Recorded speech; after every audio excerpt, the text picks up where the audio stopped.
Jimmy, how are you? I'm well, thank you. And I don't dance, no matter what you say. I'm not dancing. It's out. That's a pretty serious dance to. Very serious. Yeah, I can't go there either. No. So we're going to pass on that idea. I had to get my foot up that high. I wouldn't get off the ground for a month. You started working at 16. Yeah. Yes, I did. And what were you doing then? Well, I was very poor. We were born with next to nothing, and I guess I was kind of confined or hamstrung because I wasn't allowed to steal, but I was allowed to work. Okay. So the solution was simple. Get out there and work your butt off. And I was determined not to stay poor, but I also was not allowed to steal, so there's a little conflict there. But over a period of time, I learned to invest, which was kind of nice. Small things, nothing big, and work. And work hard and never let anybody tell you that you can't get to where you want to be because you weren't born that way or some other foolish reason. You just stay at it, and that's exactly what I did under very, very severe criticism because I was always a good student. I got good grades, but I hated school.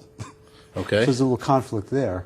But I was kind of my family's big hope. I would go to college and do all these wonderful things because, hey, after all, I was a bright guy, except I hated college. So I dropped out, which did not go over with my family at all. I was known as my son, the failure. But that changed. I took all the hard knocks that life has to offer and somehow made every mistake there was. That's your folks calling and saying... Yes, probably one of them right now, saying you're still a failure. But, I don't think so. This guy's done very well. But you define yourself, which is what I recommend to everybody. Define yourself. Don't let your parents dictate your life. Don't let anything dictate your life. Use your own mind. Figure out what you're good at and be honest. I can do that. I know a lot of people think they can dance, but they can't. And you better not make a career out of it. Some people think they play baseball well, and they do, but they're not going to be professional baseball players. So you have to find out what it is that you do well. Go there. Work at it. Make it your passion.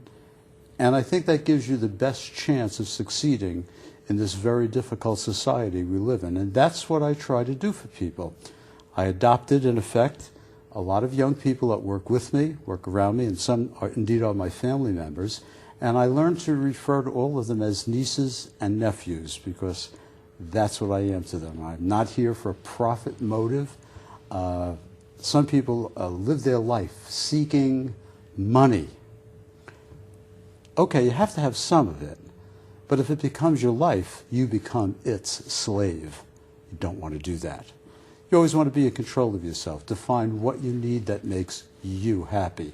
For me, yes, do I like money? Sure, give me $10 million and we'll have a lot of fun. But contentment with what you have and what you've been able to accomplish is much more important to me. And this is what I try to get across to the people that I work with, the people that work for me, and my friends around me. We all draw on each other's experience base, so we're stronger. We put together little teams, actually. And what I've done successfully is taught young businessmen, indeed my nieces and nephews, the ones that are in real life, my nieces and nephews, basics about business, about communication, how to conduct yourself, how to educate yourself, and how to be a successful person. And that's what I try to do. I usually sign off my programs with the simple phrase, think and be formidable. And that's what it's all about for me. That's my passion, as you asked me. You've been on the air. You were on the air for a long period of time. Yes. And what was the basic nature of the program?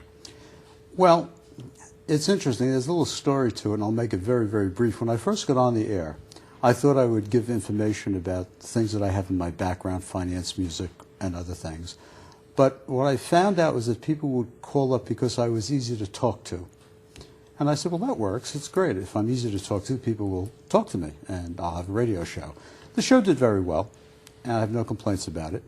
But we never got a large enough audience for me to test the theories that I have about communicating to young people what it takes to make your life successful, what you'd like to be, what you'd like to accomplish. And I think the difference between what I do and what other people do, I don't come at you from a moral point of view. It's entirely practical. You don't have to be of a religious conviction. You don't have to be anything. All you have to do is be willing to say, that makes sense. And so I'm going to adopt it into my thinking and go forward with that. And for the people that do it, even if they just pick up on one or two of the little things that I try to get across to people, they find themselves empowered. And that's what makes it possible for you to move forward in your own life, because you define yourself, you set a goal, and you keep working at getting there. I'm a 20-year-old, Yes, sir. and I just got out of college, or my next year. I'm starting to think about what I want to do, where I want to go. Yeah. I studied liberal arts.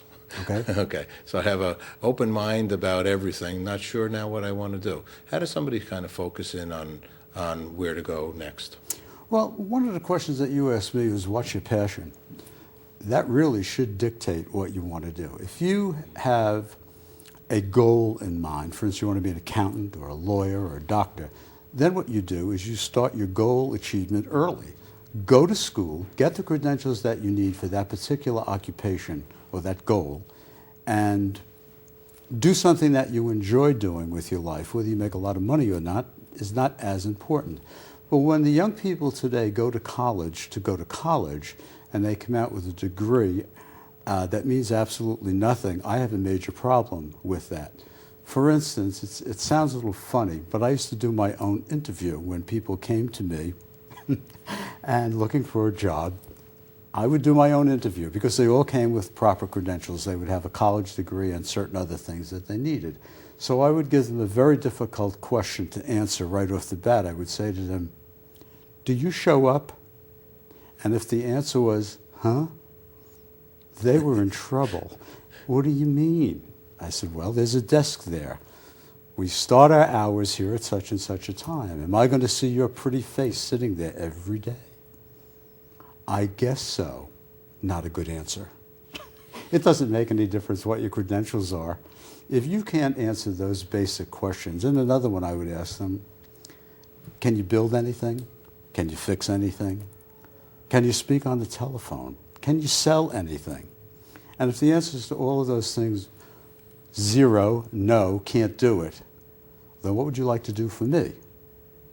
Tough question for a guy that's coming out of school. He thinks he's got a degree that's going to automatically set him up in business for life, and it doesn't.